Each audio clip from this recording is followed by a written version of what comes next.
Seorang pria warga Ilir Timur, 2 Palembang, Sumatera Selatan menjadi korban penyekapan.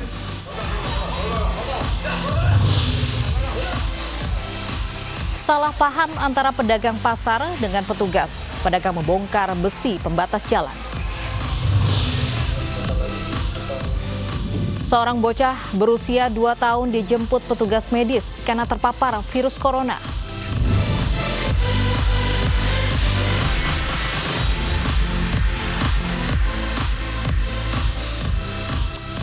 Selamat siang pemirsa, iNews Siang kembali hadir memperbarui informasi Anda siang ini. Selain 3 informasi utama tadi, iNews Siang juga akan membahas corona yang mengintai buah hati kita. Dan untuk membahasnya kami akan hadirkan diskusi dengan narasumber pilihan kami. Bersama saya Loviana Dian, inilah iNews Siang selengkapnya.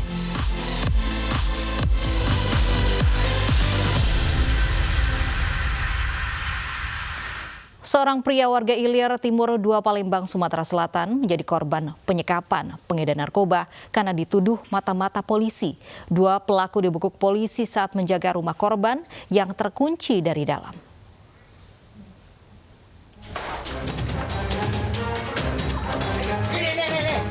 Petugas Subdit Jatanras Polda Sumatera Selatan menggerebek sebuah rumah yang menjadi tempat penyekapan korban di Jalan Perintis Kemerdekaan, Lorong Manggarai, Ilir Timur, 2 Palembang. Polisi menangkap 2 orang tersangka yang menyekap korban. Aksi penyekapan disertai permintaan tebusan 30 juta rupiah ini berawal dari tuduhan kedua tersangka atas tertangkapnya salah satu pembeli narkoba jenis pil ekstasi berinisial WH dari tersangka. Korban yang menjadi perantara pembeli narkoba tersebut dituduh sebagai mata-mata polisi. Kedua pelaku lalu menyekap korban di dalam rumah. Istri korban yang disuruh mencari uang tebusan justru melaporkan kejadian tersebut ke polisi. Yang kita dapati korban berhasil kita selamatkan dan kita dapati dalam keadaan selamat. Setelah aku ngasih ke Wahyu ini, Wahyu kena tangkap, aku disandranya langsung Pak. Dengan alasan? Dengan alasan karena aku nyebab Wahyu katanya. Gitu. Jadi permasalahan ini permasalahan inek. Iya. Jadi kakak disuruh oleh siapa beli? Wahyu tadi. Tiba-tiba Wahyu ditangkap polisi. Iya. Wahyu. Sudah berapa lama disandra? Dari jam 12. Atas perbuatannya, 2 tersangka digelandang ke Mapolda Sumatera Selatan dengan ancaman hukuman pidana 8 tahun penjara. Dari Palembang, Sumatera Selatan, Firdaus, iNews melaporkan. Ironis, di penghujung Ramadan, 2 pria di Sidoarjo, Jawa Timur terlibat duel maut dengan senjata tajam. 1 orang tewas dan 1 lainnya dievakuasi ke rumah sakit. Diduga penyebab duel hanyalah karena kesalahpahaman. Polisi. Tolongan, Pak. Dari rekaman video amatir, Jamin dan Sukses, warga Surabaya dan Sidoarjo, Jawa Timur terlibat duel dengan senjata tajam. Akibat duel yang dipicu oleh kesalahpahaman ini, Jamin tewas di tempat dengan tubuh penuh luka bacokan.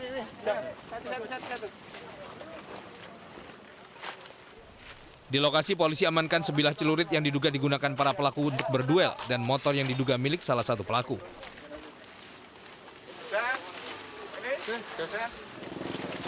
Jenazah Jamin segera dievakuasi ke RSUD Sidoarjo untuk divisum.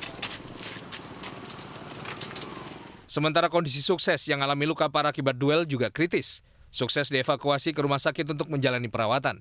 Kayaknya berkelahian. Perkelahianan ya? Iya. Berapa orang dan berarti? 2 orang. Satu lawan satu ya. Pelakunya Ada di rumah sakit juga udah. luka ya? Ya. Sementara satunya korbannya meninggal ya? Ya. Polisi masih melakukan penyelidikan terkait kepastian penyebab perkelahian maut yang menyebabkan korban meninggal dunia. Dari Sidoarjo, Jawa Timur, Tim Liputan iNews melaporkan.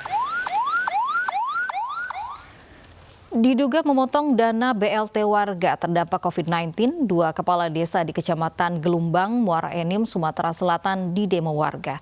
Selain merusak rumah kades yang didemo, warga yang kesal juga berusaha melawan polisi yang datang menangkap warga yang jadi provokator.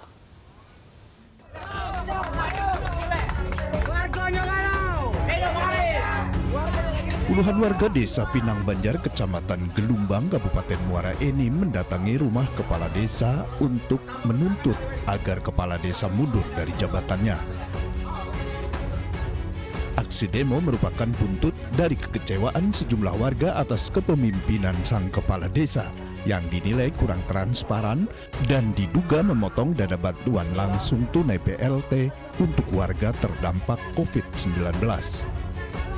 Atas desakan warganya, akhirnya sang kepala desa mau mundur dari jabatannya.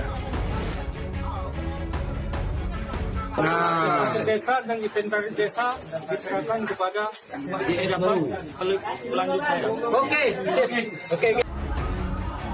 Amukan massa juga terjadi di Desa Sekayam, Gelumbang dengan tuntutan yang sama. Bahkan aksi menuntut kepala desa mundur dari jabatannya ini pun berbuntut aksi anarkis. Polisi yang datang untuk menangkap provokator perusakan rumah kepala desa menjadi sasaran amuk warga. Sejumlah warga berusaha merusak dan menghalang-halangi kendaraan petugas. Dari Muara Enim, Sumatera Selatan, Dede Suhendra, iNews melaporkan.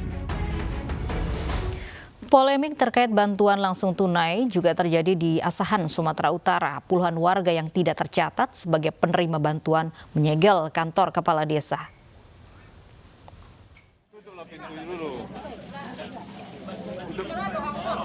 Puluhan warga Seapung, Asahan, Sumatera Utara ini berbondong-bondong mendatangi kantor Balai Desa Seapung. Kedatangan warga yang didominasi ibu-ibu ini adalah bentuk protes kepada kepala desa yang dinilai tidak adil terkait pembagian bansos. Warga kesal karena nama mereka tidak tercatat sebagai penerima bantuan sosial dari Kemensos senilai Rp600.000. Kekesalan mereka semakin menjadi saat kepala desa tidak dapat menemui warga untuk mengklarifikasi sumber data. Warga pun akhirnya menyegel kantor desa. Salah seorang warga, Aisyah, mengaku tidak pernah mendapatkan bantuan dari pemerintah. Padahal dirinya sudah renta dan merupakan warga yang kesulitan ekonomi. Aku punya anaknya, aku sana, ya anakku menantu akannya. Sakit sekali aku nek. Tak ada bantuan dia aku nek. Kita harap Pak Kades lebih perhatian nek. Tak ada perhatian langsung aku nek.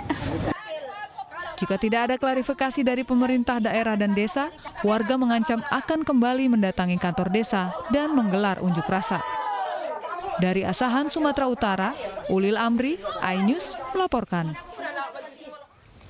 Sehari jelang Hari Raya Idul Fitri, jumlah pasar di Jakarta dipenuhi pengunjung. Informasinya akan kami hadirkan sesaat lagi.